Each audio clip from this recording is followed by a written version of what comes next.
into one. Hello, Lenny. My name's Morgan. I'm one of the doctors. There are over 63,000 junior doctors working in Britain's hospitals. Can you squeeze my hand if you understand what I've said? As young as 23, they are the foot soldiers of the NHS. And how are your bowels and waterworks? Yeah, it is not glamorous. It is not glamorous. Hey, baby. Hey. They'll welcome us into the world. Aww, awesome. Do we have a phone? No. No. They will be there at the end. Just stop. Cardiac arrest on Foyndon ward. Emergency. All right, don't worry. But they are working in hospitals that are treating more patients than ever before. We are utterly, utterly full. We've got just no room, no beds, no space. Everything is stretched. We haven't got a lot more to give, and something needs to change. These doctors have become a symbol of the state of the NHS. We are doing our best. We are working our hardest, but it's just not enough. Filmed in one regional hospital at the height of the junior doctor crisis. This series is about the young doctors who are the future of our health service. To survive as a junior doctor, you must have courage. Courage to cope with what we see day in, day out. Courage to deal with people at the very worst moments of their lives. And courage to work in a system that can't cope with the pressure it's under.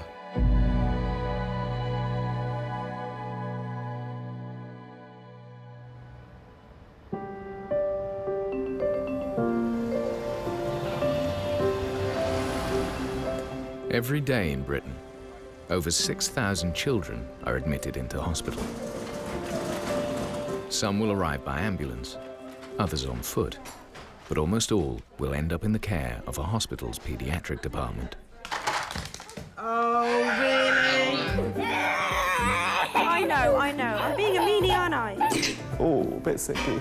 It's cramped, stressful, usually hot, and quite noisy. It is chaos, particularly in the waiting room area. You know, some of them are wandering around all over the place, crawling around the floor. It is like a zoo, but it's a zoo I like working in. Good. For junior doctors, training in this speciality is one of the longest in medicine. Can you do a big breath for me? And every year, new recruits take their first steps onto the ward. Oh, no, it's fine. Hiya there. I'm Dr. Patel, one of the children's doctors. 27-year-old Fahim is a third-year doctor, just beginning life as a paediatric junior. So, oh, I think he's hungry. He's rooting for me. He's looking. Oh, you won't find any milk here, I'm afraid. As a medical student, the truth is, I hated paediatrics. It's completely noisy, you can't think. You've got nurses shouting at you, you've got parents shouting at you, and you have the child crying. There's nowhere for you to run. But I realised in paediatrics, you work as a detective, having to take the history, examine, and figure it all out. Is that all right? As a doctor, that really is the holy grail. Fahim is working nights in the neonatal ward. Hey, baby. I know you're not going to like this. On the bottom rung of the ladder, he's given the most junior tasks. Sorry. When you turn up to a night shift and you're given a list of 10 newborn babies that need their heels pricked tonight for a blood test, God, your heart absolutely sinks. Oh, baby, I'm sorry. All I know is all night I'm just going to be hearing echoes of newborns screaming. Sorry, baby.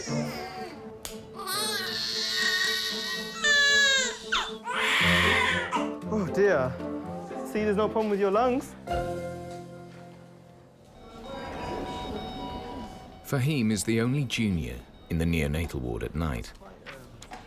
The pH is now 7.24, and the PCO2 has risen now to 8.26. Nurses are there, and a registrar can be called, but up to 20 sick babies are under his care. Just And we've stopped the vancomycin, have we? Or? He's got one more dose. He's got one more dose. Lovely. OK, right, and baby Harper. She had a gas yesterday morning, but she's been self-ventilating her since Lovely. Tuesday morning, so she probably doesn't need a gas again. She's looking lovely, isn't she? She is.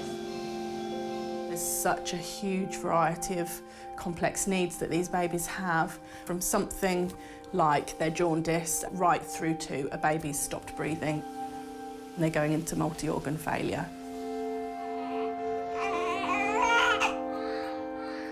For junior doctors that have potentially not much experience with babies, neonates, preterm babies, and being able to pick up those subtleties is a real challenge. Sats of 98%, good. Heart rate of 177, good. Bit quick. It's the noises that really terrify you. There's lots of beeping of machines. And it's up to you as their doctor to, first of all, spot that there's a problem, as well as being able to deal with it. And that's terrifying as a junior. So we'll get those sent off as a matter of priority. Oh shit, wait. Neonatal team to Theatre 2 on Searchridge Ward. Right, red section. 3 hours into a day shift, Fahim's called to theatre. A mother is having problems in labour. Sorry.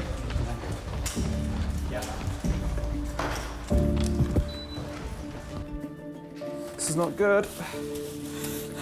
Not good, not good. Oh, dear. Hi, paediatric HO. Sorry I'm late. Hi, how can I help? When I'm in theatre and I'm there waiting at the end of the bed thinking, God, I hope this baby's coming out okay. I hope this baby's going to be okay. And waiting for these obstetricians to just cut through each layer patiently, and I'm patiently waiting. And it's that scary moment when the waters have broken and the paediatrician reaches in to get that baby and she says, oh, I can't get it. Then you start to panic and you start to think, God, I can really hear that clock ticking now. That baby needs to come out now.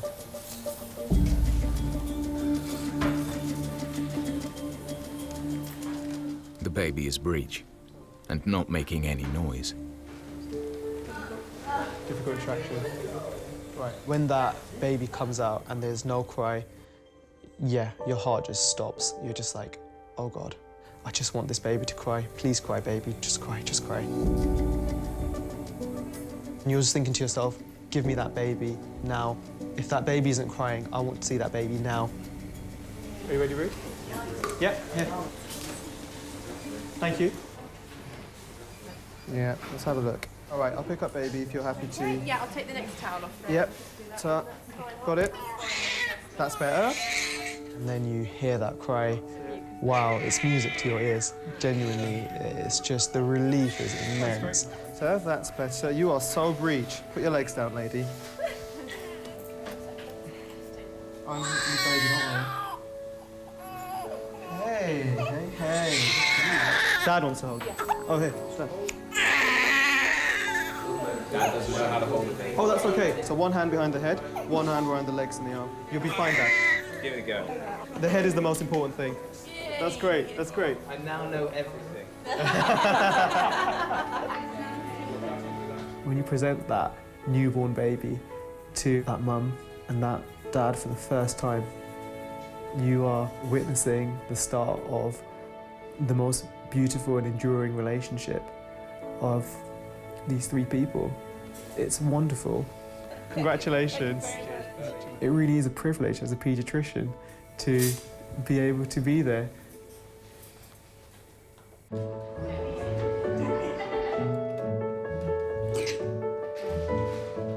Northampton Paediatric Department looks after children from birth to the age of 16. Doing well at school? Yeah. Yeah, happy? Mm-hmm. Good. Its 3 wards are staffed by specialist nurses, consultants, and a team of junior doctors, the most senior of whom are paediatric registrars. He's okay. Shall I listen to Teddy first? Yeah. Go on then, let's listen to what Teddy's got to say first. Right, Teddy. 34-year-old Nita has been in paediatrics for 3 years. She's in her first months as a new registrar. Does Mikey sound okay? Should we have a listen? Yeah. Oh, good job. The night before you become a registrar, you're very nervous.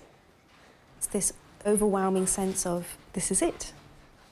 I'm going to have to see every single one of these children and sort out their problems. Hello, guys. What does your top say? Rules are made to be broken. Nita is working across every ward and in charge of over 10 other juniors. Who hasn't passed me? Okay.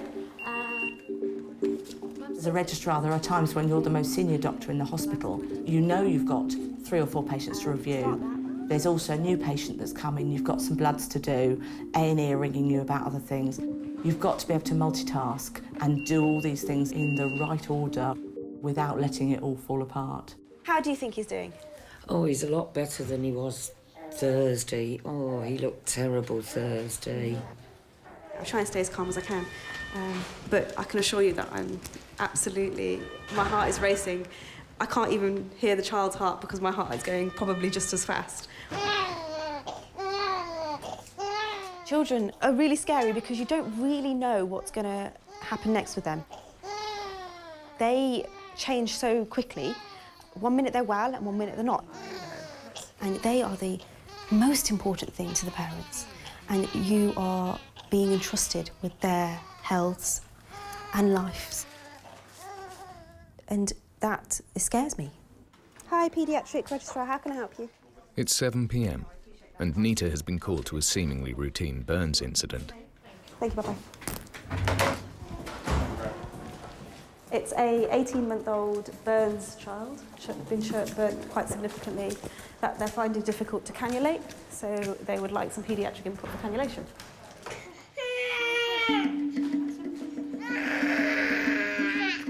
On arrival, the situation proves much more acute. Go have a look at him if that's right. You hold him. A toddler has received burns after knocking a cup of boiling Bovril onto himself.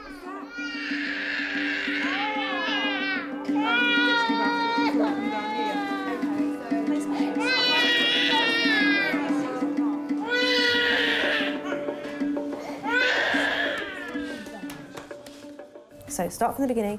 Explain to me what's brought him in on this occasion. We were sitting on the sofa. I asked if she wanted a cup of tea, boiled the kettle, made the tea, made the bottle, walked into the living room, put the tea and the bottle on the table, went back to shut the door. As I shut the door, he grabbed the bottle off the top of the table and went like that. It just came out, didn't it? When you are the registrar, your job is not just to look after that patient, but it's to look after that family. Has he ever had any problems with his breathing from birth? No. They almost want you to tell them that it's not their fault. It's okay, it's okay. And it's making those parents realise that I am going to treat your child regardless of what's happened. OK, so I need him with his legs facing... Is it Granny? Yeah. Legs facing Granny. Nita must inject fluids urgently to keep the child hydrated before transferring him to a specialist burns unit.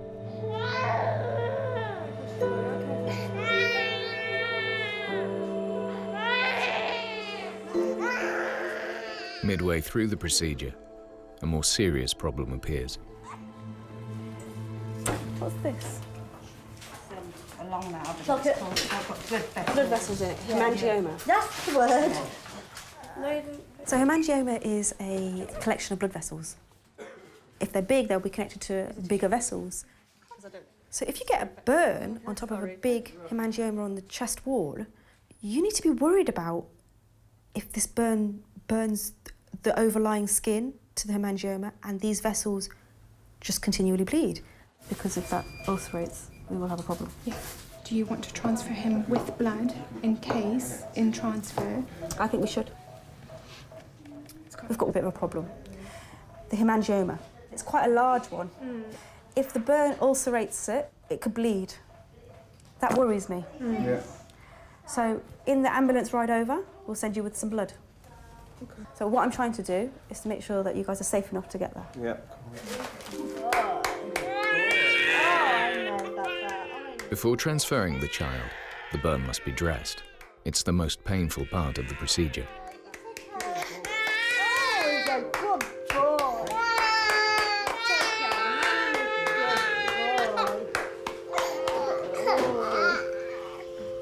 It's okay, darling. It's okay. Oh, good job, young man. After an hour of treatment, Nita's work is complete. I'm going back up to the paediatric ward. No. Fingers crossed. Hopefully I won't see you again. Thank you. Thank you very much. Bye-bye. Bye-bye. Ta-ta.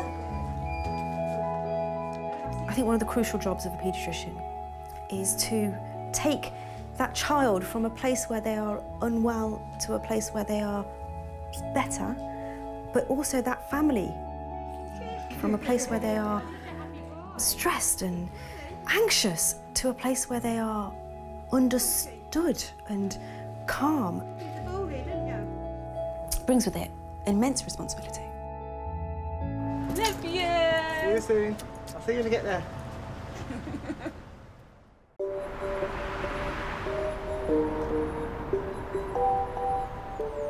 It's early winter, and Northampton is in the grip of a cold snap. Can I have a listen to your breathing? Is that all right? Winter is definitely the most stressful time in paediatrics. The wards are crammed with all these small babies with bronchiolitis who need oxygen or help with feeding. We can't possibly send them home, and yet there's more coming through our doors. Bless you. Right, let's do this. Whatever this may be. Nita, still in her first months as a registrar, is working in PAU, the Paediatric Assessment Unit, where all new patients are first seen.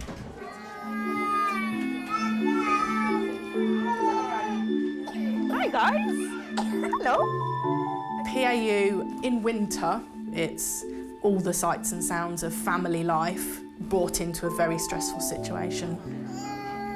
Okay, he tolerated 200 mils of this earlier on, but then vomited. For someone that's coming in that's not experienced that before, it's a total assault on their senses. Hi, it's the paediatric registrar. I've just been bleeped twice by two different... Where have we got to? Who's this chappie waiting for bloods? I'm going home, going home. Operator. Numbers today are some of the highest this year. You send him to PAU, we'll see him here.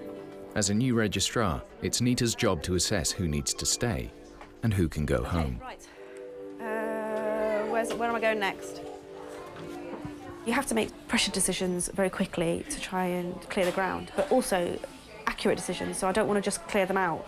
I want to make sure that they go to the right place, that they go home and they're well to go, enough to go home, not just because there's so many people here, I need to send people home. Hi, Isabel. Hi. Hi, my name's Nita. I'm one of the paediatric registrars. So start from the beginning, guys, and explain to me what brought you guys in. It's just her breathing that worries me. OK. We've been in this situation before. She was in for 5 days, dependent on oxygen. Liz, wait a minute. She's doing it for you. When you first become a registrar, you are permitted to discharge patients, and that is a considerable responsibility. Can we just try and get all these loose ends sorted out so that we can get people out? So just discharge as many people as we can, and then get back to me if something needs to be discussed or reviewed. Yeah. The worry is that you could be sending home someone who doesn't appear ill but will become ill at home and deteriorate and end up being readmitted or even worse, die. And it's quite worrying thinking, am I doing the right thing? Is it safe to do? Every patient Nita admits gets a bed. It's just the second in. But this department has had no increase in bed numbers for 20 years, despite a soaring local birth rate. We've got no beds across Paddington, we've got no cubicles on Paddington Ward. So, not that many beds. We've probably got very few beds, and are probably filling them as we speak. Disney have got no cubicles, they've only got 4 beds. They've only got 2 nurses tonight and 2 nurses tomorrow. So that's that. So I've potentially got maybe 1 bed, 1 cubicle to work with? No, just 1 cubicle. Midway through her shift, Nita has only 1 bed left, and there are still people waiting. Maximilian. So, blood in poo, is the problem. Yeah. It's been going on for a little while, about 2 weeks now. 2 weeks, yeah. Have you got pictures? Yeah, I've got a picture. I like poo pictures. Everybody's got them on their phone. That was yesterday as well. I think we definitely need to investigate a little bit further, but we're waiting for a bed. Right. Okay? Now I need to discuss with you what we're going to do between now and tomorrow. My feeling is that I send you guys home, yes, please. but you're not actually technically discharged. How does that sound?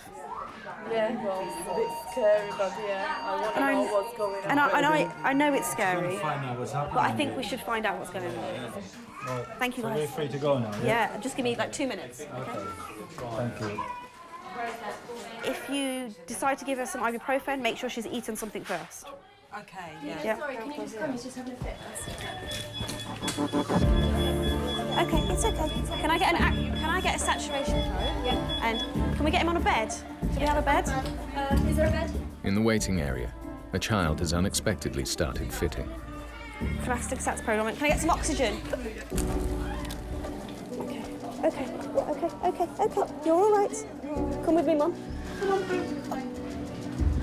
Can I get some oxygen, please? Some oxygen. No, I haven't got it. Should we get some buckle and dice? What time are we? We are about 2 minutes, but I haven't got a... Step roll, okay. Okay. Let's put him on this, put him Yeah. in recovery position. Come in, Mum. Yeah. What's his name? Ryan. Let's give him a little bit of time, okay? There is pressure. You can hear it and you can see it and you can feel it, but you need to be able to put on a face that says, don't worry, I've got this. Oh. Even if sometimes you don't know what you're doing. Oh, hi. Dad. Is he all right? He's fine. On this occasion, it was very in keeping with the febrile convulsion. So when children get hot, their seizure tolerance level is really low, so they tend to fit. And unfortunately, that's what Ryan's going to do and every time he's hot until he grows out of it. But they do grow out of it. Bear with me a second. I'm just going to let him cool down.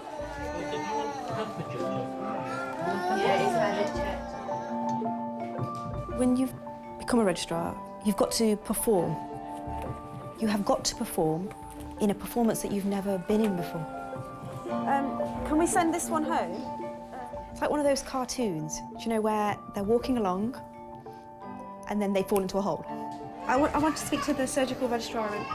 All of a sudden, you are in a different environment, in a different situation that you have to become adaptable to. So you can't be, not on your game. You've got to be able to respond to that situation very quickly. Excuse me, please. That's mine. Across on the neonatal ward, Fahim has completed his first months as a paediatrician. Hi, guys. We need to admit one to our unit. So it's a baby that's just been born now, 35 weeker. Many of his shifts have been at night. Okay, right. The long hours are beginning to take their toll. I am suffering at the minute with those night shifts. The tiredness really sets in. You can barely keep your eyes open. Every part of your body aches. Your mind feels like it's in a vault and you can't think. You worry about missing something and that child is going to become poorly because you've misread something in your blurred haze of tiredness. It was an induced labour, actually, at 35 weeks because of static growth. And at delivery, yeah. And baby was born in good condition.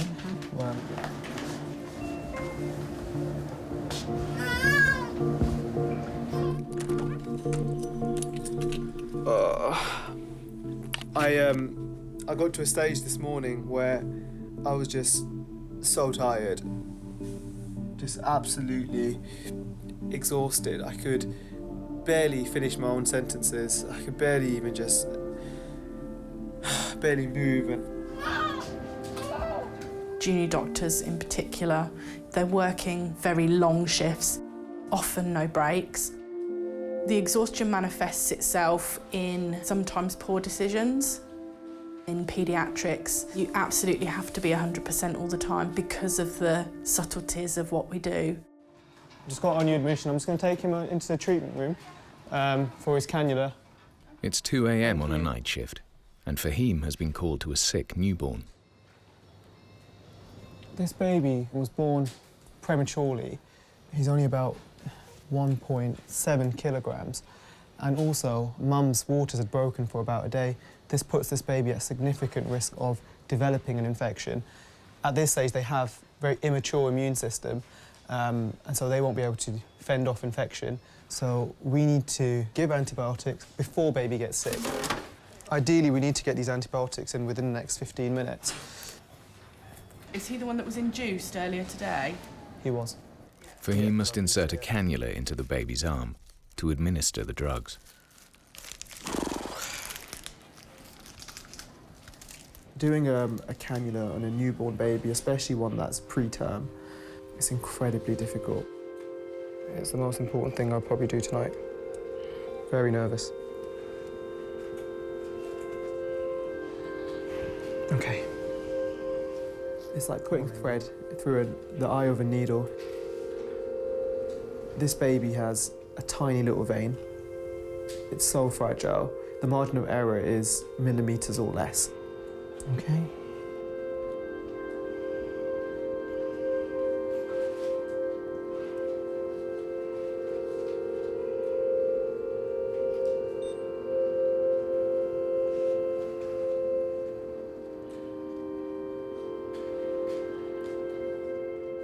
Fahim hits a blood vessel, but it's not big enough to take the antibiotics. I'll have to put another cannula in. It's bleeding well, but it's not going to stake. We'll try again. There's a vein next to it anyway. Okay. Okay. Got it? Yep.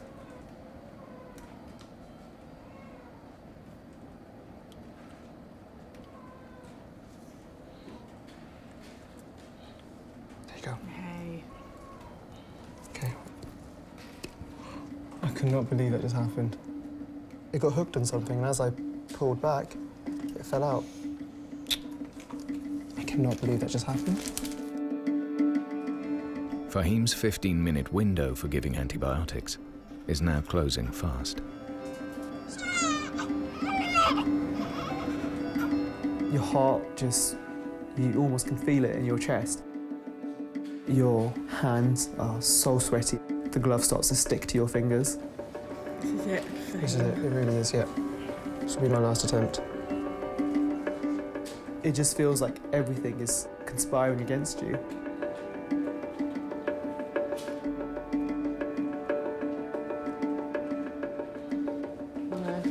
No. That vein's gone. Right? Not good. Before calling a registrar, the neonatal nurse has one attempt. There's another good vein here, but it's whether I can get it to... Ah, brilliant. Got it?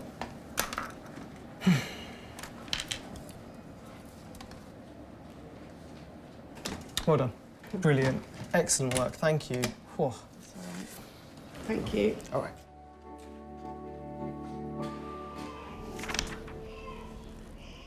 I'm not used to failing. I breezed through school. I got into med school, which was really competitive.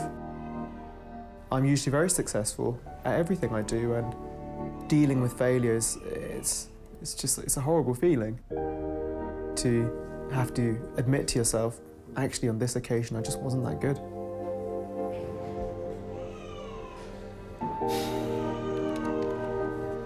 You do start to doubt yourself, and sometimes even your suitability for this career.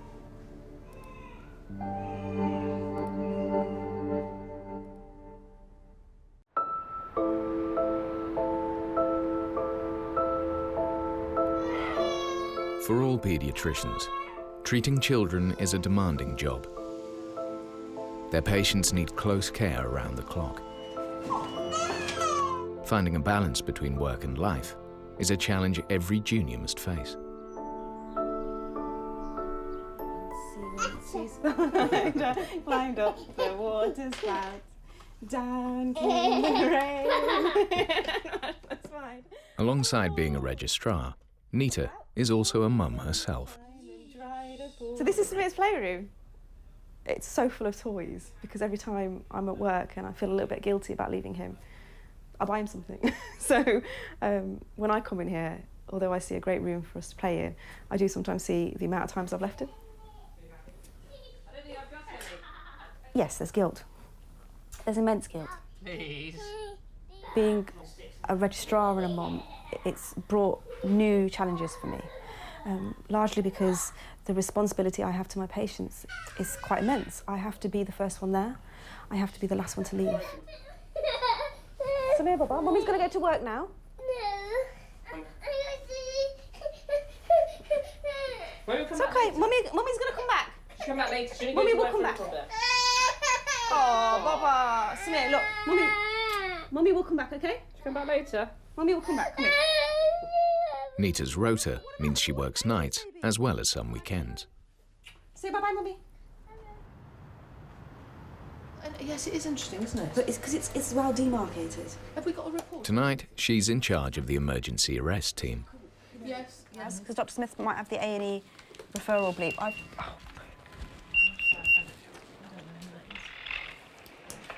Neonatal team to Labour Ward, Theatre 1. Neonatal team.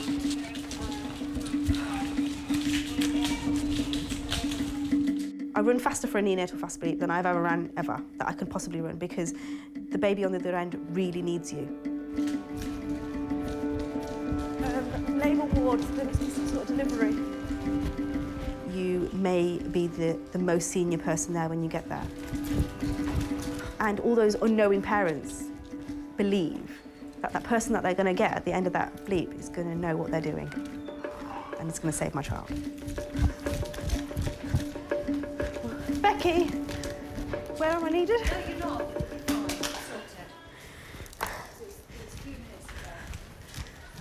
Baby came out, cried. So where are we going now?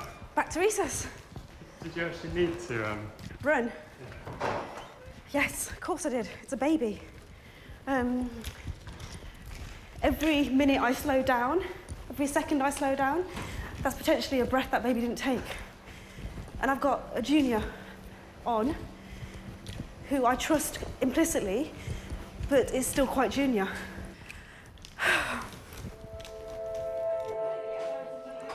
Okay, tell me about them. In one night, Nita is bleeped over 40 times, Yeah. never knowing what she will find when she arrives. Hi, Josh. PEDS is emotionally draining. I think it's because I quite frequently relate to the situations that are going on. What was if this was my child? Or in this situation, well, how would I feel? And then in addition to that, medicine is not predictable. I don't know what time I'm going to come home. I don't know what time children are born. I have no control over that. You need to give them the steroid at about 11 o'clock. Your whole life revolves around how much you care for this job and for other people and for the profession. All right, thank you so much. In order to be a good doctor, I believe that you have to give 100% to what you're doing. And that's what I was doing until I had Samir. And then I gave 100% to being a mum. And now I don't have 200%. It doesn't work. And sometimes I feel like I'm not doing a very good job in either place. Oh, excuse me. That baby's chilling, huh?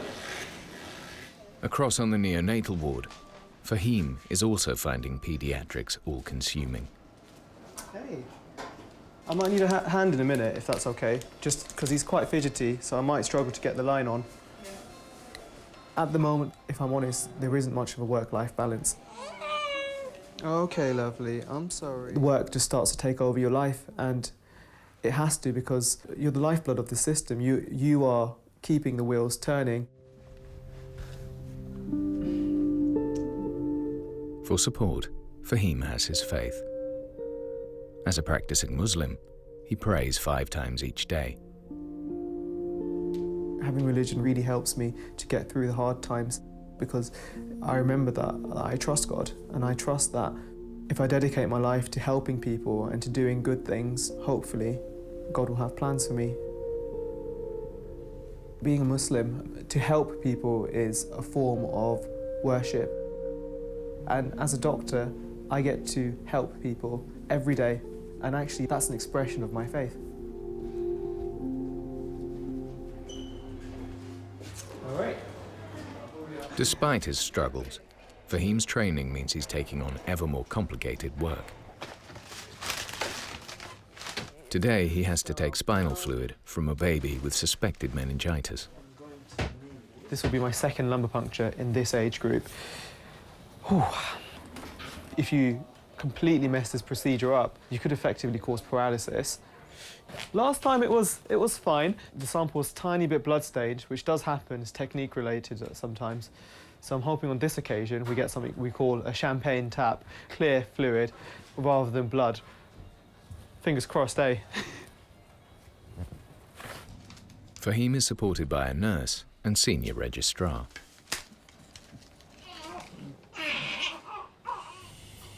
Okay. You sure you're happy there? It looks a little bit low, but you're happy with it's in line with your earlier request, yeah? Let me check again. Space there. Okay. So you want to be nice and level, aim towards the umbilicus, okay? Okay, that's it. Yeah, that's good. Very good. Okay, that's it. Don't go too far. All right, let's have a look, see what we've got. Blood. Okay. No, I think we've got too much blood, haven't we? I think you unfortunately clipped a blood vessel. Okay. Oh, man. Fahim has missed the spinal canal. This time, he only has one more attempt. I see scared junior doctors on a frequent basis. They're just so overwhelmed by the pressure that is on them. And sometimes they have to make mistakes to learn from that. You're going up a little bit, try and level off. Yeah. Bloodstone. Come out a little bit, see if it clears up. It's thoroughly frustrating, isn't it? Yeah, we run out of gauze. I'm just going to get some. It's too heavily bloodstained. Too heavily usually. bloodstained, isn't it? Yeah. Yeah. Okay. I know. Sorry. It's a bit better now, actually. Try now. That's clearing. Let's catch it. Yeah. Oh, yeah. It's clearing up lovely now. Keep that needle away. Yeah, I've got it. Yeah. On his second attempt, Fahim is successful. Right. Good job. Oh, thank God you were here. Thank you. Sorry. Welcome. That was absolutely exhilarating, nerve-wracking. I can't tell you how fast your heart is beating into your mouth when you're doing that procedure. There was quite a lot of blood, but got there in the end, got the sample, so there we go. It's moments like these, it really hits you that there's a limit to my ability, there's a limit to my skill, a limit to my experience. Special delivery for you. She was absolutely lovely with us. She was really calm and settled up until the point we had to hold her, which she hated. But she was absolutely lovely, you know. I need more time. I think that's what I've learned. I think I need more time to get the experience and to get better at what I do. Thank you very much. Bye, Evelyn. Bye. Thanks.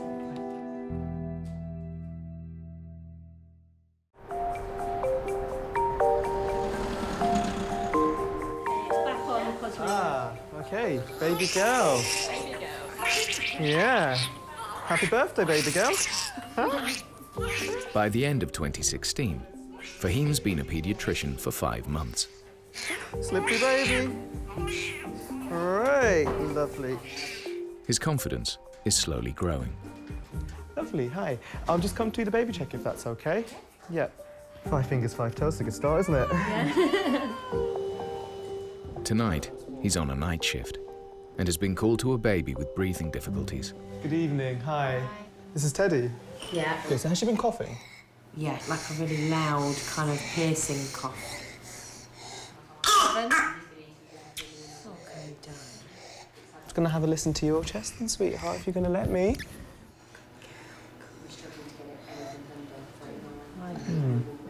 We need to keep an eye on her, actually. Yeah. Just to be on the safe side. If I were to offer you admission to stay overnight, would you Yeah, stay definitely. with us? Yeah, I'll stay. So Teddy's got croup, which is a swelling of your upper airways. So if that airway, which is normally that size, gets swollen from infection, from this virus, it gets tighter and tighter and tighter. And what you're hearing is, with that stridor, is that the airway's tight. That's dangerous.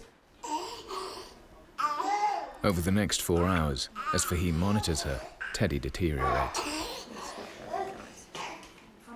Yeah. So now she's got reduced air entry, and now her breathing is much harder than it was. Fahim calls on Nita for support. She's got significant stridor. Oh God, it's gotten much worse since we left I'm her. going to put her in HDU. Yeah, HDU, Jesus. Are you all right sorting this out? Of course, yeah. Cool. She's actually taken a turn for the worse. She's now getting to a critical stage where her airway can close off and she may collapse. We're going to move her to the high dependency unit because this is an airway emergency. For severe croup, not effective control of cortisol, nebulizer joint. Fahim must prescribe the correct steroid dosage. Page 128, come on. That is it? Yeah. 1 month to 11 year, 400 mics per kilo, max 5 milligrams, 400 mics per kilo. She's 8.9. I still worry a lot. I worry that I've done things wrong. I've worried that I've said the wrong things. You worry about every little thing, and I've learned as a paediatrician you have to worry. Times 8.9, 3.56. If you're a bit too calm, a bit too casual, the chances are you have missed something.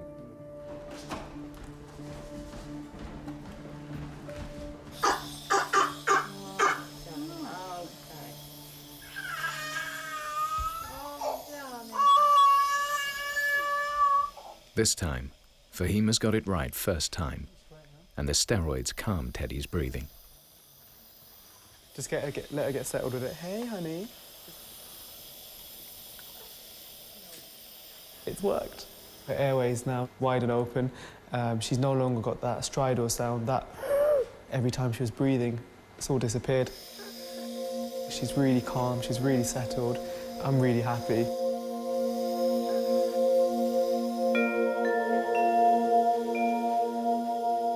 Over the past couple of months, I've started to care for these little ticking time bombs a little bit more, actually. They all have their own personalities, despite sounding all the same with their screaming. Hey. Yeah, I've fallen in love with them. Fahim's first 5 months are only a small step on the 8 years of training that lie ahead of him. It sounds really far-fetched at the minute, but I want to be the complete paediatrician. I want to be that go-to doctor that people will know of and people will hear of and say, well, that's Fahim. He came and sorted my child out. It's going to look like I'm dropping him, but I'm not, I promise. Despite all the low moments, this is definitely what I want to do. And it's only through failure do you learn to win. Oh, wow. Hello, paediatric registrar. How can I help you?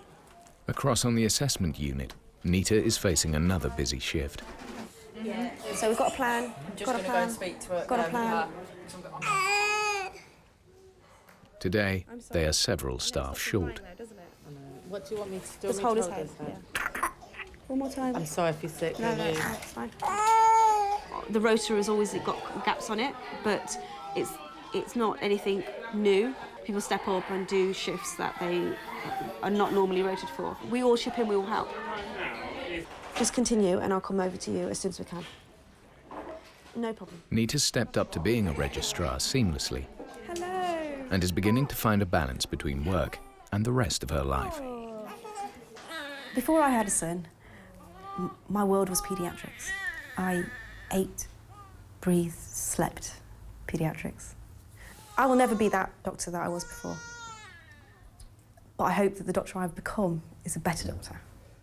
Can I have a feel of your tummy, young man? Where does it hurt? I think about Samir all the time.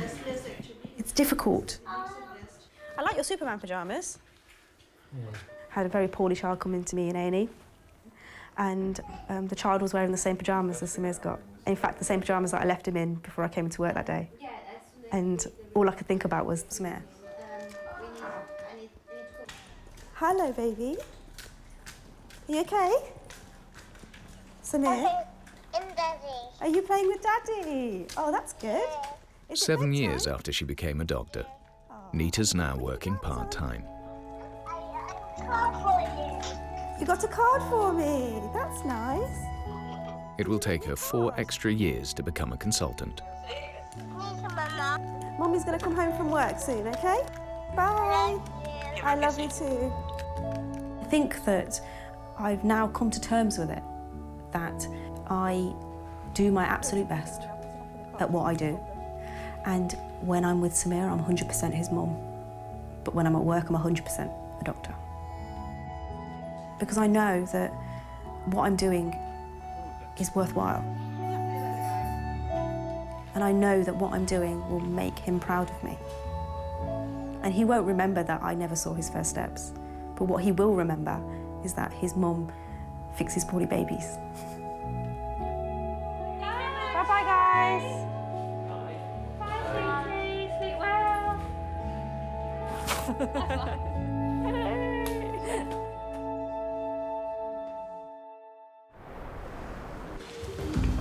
Next time, junior doctors are working in the competitive world of surgery.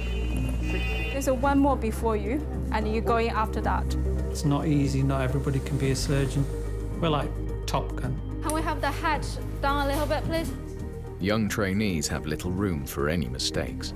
There is always a fear of messing something up that you can't fix.